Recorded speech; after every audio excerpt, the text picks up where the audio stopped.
Let's discuss my positions first. क्या था, सबसे पहले ये दो ट्रेड्स थे जो कल के कैरी फॉरवर्ड थे, 17850 पी और उसका स्प्रेड था 17350 पी। 17850 पी को मैंने आज खोलते ही, ऑलमोस्ट फर्स्ट ऑर्डर था ये मेरा, खोलते ही मैंने इसे एग्जीक्यूट किया 1 मिनट के अंदर। पूरे 1800 क्वांटिटी, 1800 क्वांटिटी फुल साइज इसको निकाला, दोनों ट्रेड्स को, स्प्रेड, इसके रेशियो स्प्रेड को भी, दूसरी साइड का, और तो इसमें ओवरऑल मेरा 11K बना। फिर दूसरा ट्रेड मैंने थोड़ा पॉज लेके लिया, वो किस तरीके से लिया था वो I will discuss on chart. Bank Nifty का था वो आज का, और ये मैंने ऐसे ट्रेड लिया था कि ये ऊपर का जो सपोर्ट था वो हम कल भी डिस्कस कर रहे थे कि मेरे प्राइस एक्शन से ये नेगेटिव बन गई थी मार्केट। तो आज का हम अवॉइड करके ये देखते हैं कि इसने कल इस तरीके से क्लोज दिया था। तो I was actually looking to short markets, मतलब कि go for a call option short. तो मतलब नीचे की साइड देख रहा था मैं व्यू। टेक्निकली क्या हुआ कि मार्केट इस जोन के ऊपर खुल गई, या इधर खुली, ऑलमोस्ट इसके बीच में। तो इसके बीच में खुलने के बाद अगर यहाँ से भी, मैंने ये डिस्कस किया था कि अगर यहाँ से भी ये नेगेटिव कैंडल बना देती है, जिसने भी मेरा कल का सेशन किया था, तो मैं कॉल शॉर्ट करूंगा। लेकिन क्या हुआ, इसने फर्स्ट कैंडल ओपन करने के बाद ग्रीन बना दी और ऊपर का 38,800 का लेवल ब्रीच करने के लिए चला गया ये ऊपर। तो मैंने एक और कैंडल का वेट किया, क्या ये सस्टेन करेगा इसके अंदर। फिर इस क्या हुआ कि एक और कैंडल सस्टेन कर गई। अब the moment, lot of people know कि the moment a resistance point become and some candles breach it with heavy वो बॉडीज, तो ये अब ये वाला जो रेजिस्टेंस हुआ करता था, अब ये सपोर्ट बन गया। तो अब ये मेरे लिए पूरा रीजन नीचे का सपोर्ट बन गया था। तो अब इधर से अगर कहीं पे भी जाता है ये नीचे की साइड, तो मैंने ऑलमोस्ट फर्स्ट कैंडल के पुल बैक पर, ये वाली कैंडल थी आई थिंक 10:15 की एंड, या ये वाली कैंडल 11 इसका थोड़ा वेट किया था कि शायद ये इस जोन के अंदर आ जाए, लेकिन इस जोन के अंदर ये होल्ड कर रहा था बहुत देर से। तो मैंने 11:15 को, 11 ओ क्लॉक की कैंडल्स को मैंने अपनी ये वाली पोजीशन बनानी शुरू करी, ये रही। तो 11:14 मतलब 11 ओ क्लॉक की क्लोजिंग को, तो ये वाली कैंडल पे जब ये वाली ग्रीन बनने लग गई थी, तो मैंने इस वाली कैंडल पे अपनी पोजीशन बनानी शुरू करी पुट शॉर्ट करने के लिए, मतलब पुट के लिए, एज इन कि I am looking for a move up. तो मैंने इधर बनानी शुरू करी। अब मेरे को तो नहीं पता है कि कहाँ से मार्केट मूव हो जाएगी, तो मैंने यहाँ पर पोजीशन बनानी शुरू करी and I was waiting, and में जाकर मोमेंटम आया। लेकिन पॉइंट यही था कि मैं कॉल के लिए देख रहा था। अगर नीचे की मार्केट है और फिर सेलर नहीं पैसा कमा पाए और बायर्स ने उठा दिया, तो actually who are going to make money? Buyers ना, क्योंकि उन्होंने अभी सेलर्स को ट्रैप कर दिया है। सेलर्स नीचे लाकर रोकी थी मार्केट को, लेकिन उन्होंने गैप अप खोल के ट्रैप कर दिया सेलर को। तो जो एक्चुअली होल्ड करके गया होगा वो भी बायर बना और नए बायरों को एसएल रखने का चांस दिखा। तो this was the whole scenario that I discussed and I actually traded on that. तो ये ट्रेड्स थे सारे, और आई मेड इसके अंदर 15K के करीब। तो overall profit was 27K for today. किसी को मेरी पोजीशंस में डाउट या कोई क्वेश्चन?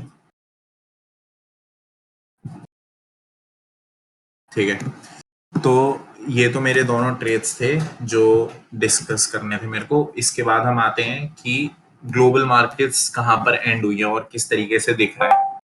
तो जिस तरीके से ग्लोबल मार्केट्स हुई है वो ऑलमोस्ट साइडवेज टू पॉजिटिव हुई है। तो फ्लैट ओपनिंग, अगर ऐसे ही मार्केट रहा तो SGX के अंदर हम मंडे देख पाएंगे, क्योंकि टुमारो इज हॉलीडे। तो अगर कल और साइडवेज टू अप ट्रेंड का दिख रहा है ग्लोबल सिनेरियो, तो हम लेकर मानते हैं कि निफ्टी का प्राइस ऊपर की साइड खुलेगा और या फिर फ्लैट खुलेगा। तो अब हाउ दिस कैन वर्क,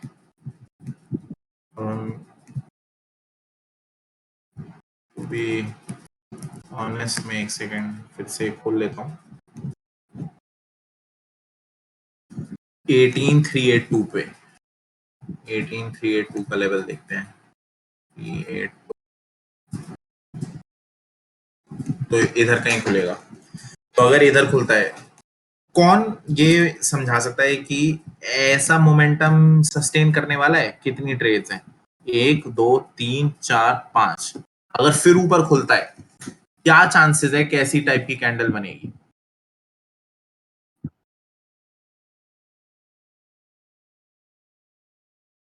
हाँ, तो अब ज्यादातर चांसेस हैं कि रेड बनने के, इसके बाद एक और ग्रीन बन सकती है, लेकिन ज्यादातर चांसेस हैं कि एक रेड कैंडल बनने वाली है। तो वो रेड कैंडल कैसे बनेगी हम देखेंगे कि 15 मिनट्स में। अगर ये ऊपर जाती है मंडे को, और इसके बाद भी ऊपर खुलने के बाद भी ये ऐसे रन होने लग जाता है, तो I will avoid trading on Monday. क्योंकि उसके बाद भी इतना हाई मोमेंटम के बाद भी अगर ये ऊपर जा रहा है, तो इसका मतलब this I am not willing to enter so high up. तो अब मैं इस वाले ट्रेड को एग्जीक्यूट ही नहीं करूंगा Monday, and I will sit tight. मतलब मैं कोई ट्रेड नहीं लूंगा। अगर ऊपर खुलने के बाद if it shows a negative price action, अगर वो बाउंस करता है यहां से और फिर ऊपर जाकर फिर नीचे का बना देता है, अगर ऐसा कोई प्राइस एक्शन बनता है जिससे कि डाउनवर्ड दिखे मेरे को, तो मैं कॉल शॉर्ट करूंगा जो भी हाईएस्ट लेवल होगा। तो then I will be looking to make a call entry, जो कि होता है कॉल राइटिंग का मतलब होता है कि मैं नीचे की साइड देख रहा हूँ। तो मेरा व्यू समझ आया कि अगर अब भी ऊपर खुल रहा है और ऊपर जाने लग गया, तो मैं कोई एंट्री नहीं लूंगा। ये मैं अभी से बता रहा हूं कि what my plan is for Monday. और अगर नीचे गया, तो मेरी निफ्टी के अंदर भी कॉल की एंट्री होगी। और बैंक निफ्टी का हम चार्ट देखते हैं। बैंक निफ्टी भी अगर ऊपर की साइड खुला, तो इसके अंदर भी बायर्स को अच्छा खासा पैसा मिल गया होगा, और ऊपर खुलने का तो और भी अच्छा खासा मिल गया होगा। तो उसके बाद अगर फिर से ये ऊपर जाने लग गया बैंक निफ्टी, तो मैं इधर भी इसे अवॉइड करूंगा। इसे मैं तभी ट्रेड करूंगा जब ये नेगेटिव प्राइस दिखाएगा। किसी को डाउट कि मेरा प्लान क्या है मंडे को, और मैं क्यों ऐसे सोच रहा हूँ? ये हमेशा ये फोकस रखना है कि बायर्स और सेलर्स कब जीत रहे हैं। अभी कौन जीत रहा है? बायर्स जीत रहा है। बायर जीत रहा है, तो अगर बायर को ही और ऊपर खुलेगी मार्केट, तो वो बायर अपना प्रॉफिट बुक करेगा या और पोजीशन ऐड करेगा? प्रॉफिट बुक करेगा, क्योंकि उसे पैसा वापस घर लाना है। तो मैं इधर बायर बन के नहीं जाऊंगा। मेरे को इधर बायर बनना था और मैंने इधर बायर बन के पैसा कमा लिया है।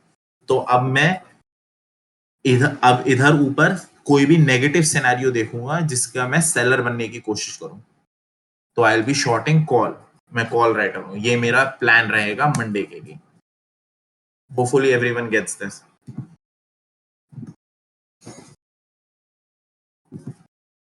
ओवरऑल वो देखते हैं कि एफआईआई ने और डीआईआई का डेटा क्या है। तो आज भी 14 अक्टूबर को भी जिस तरीके से पुट्स राइट हो रहे थे, ऐसे ही आज भी पुट्स ही राइट हुए हैं। अक्टूबर 14 का डेटा है, लेकिन हम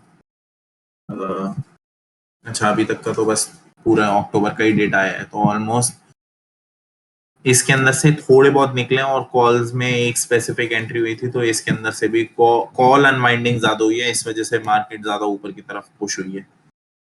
तो ओवरऑल एफआईआई के फ्यूचर में 1300 करोड़ डाले उन्होंने, और एफआईआई कैश में 1600 करोड़ डाले। तो एफआईआई ने तो ऊपर की साइड ही ले गए हैं, और तभी मार्केट एकदम बुल रैली लाई है ऊपर की साइड। तो एफआईआई का व्यू तो समझ आ गया कि वो अभी भी थोड़ा सा पुट लेकर गए हैं इवेंचुअली। आज ये हुआ है कि पुट राइटिंग हुई है। और ऑप्शन चेन के अंदर देखेंगे हम, तो ऑप्शन चेन के अंदर हमारे को अब अगले हफ्ते का देखना पड़ेगा। तो I have to change this expiry 21st। और निफ्टी के सबसे ज्यादा हैवी कॉल राइटिंग है, ओआई चेंज है 15.9 पे, और इधर ही 18300 की कॉल। तो अब हमारे लिए 18300 निफ्टी 18300 का इंपॉर्टेंट लेवल बन गया है। तो अगर उससे ऊपर खुलेगा, जो कि दिखा रहा है मार्केट, तो नीचे आने के ज्यादा चांसेस हैं। जो कि ये OI डेटा दिखा रहा है अगले एक्सपायरी का। तो 18300, अच्छा ये पुट राइट्स हैं, सॉरी गाइस, 18300 पर पुट राइटिंग हुई है, माय बैड। कॉल राइटिंग सबसे ज्यादा कहाँ हुई है? 12.4, 13.4, 16, 17, तो ये सबसे ज्यादा क्लोज लेवल हुआ 18500। तो 18500 है ऊपर का लेवल, तो it can go in range. ये दो लेवल्स लेकर जा रहे हैं मार्केट के अंदर।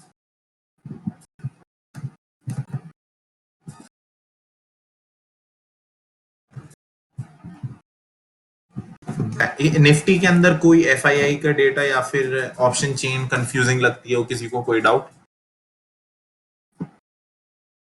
ठीक है, बैंक निफ्टी का देखते हैं।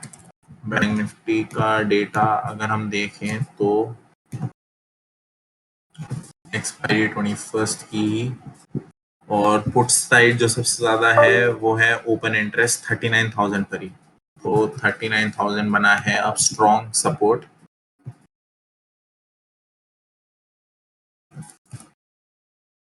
और ऊपर का लेवल बना होगा 39,500 एट दी मनी। 39,400 है, तो 39,500 एकदम से जल्दी से ब्रीच नहीं करेगा, क्योंकि ऑलमोस्ट 300-400 पॉइंट की रैली अभी से ही दे दी,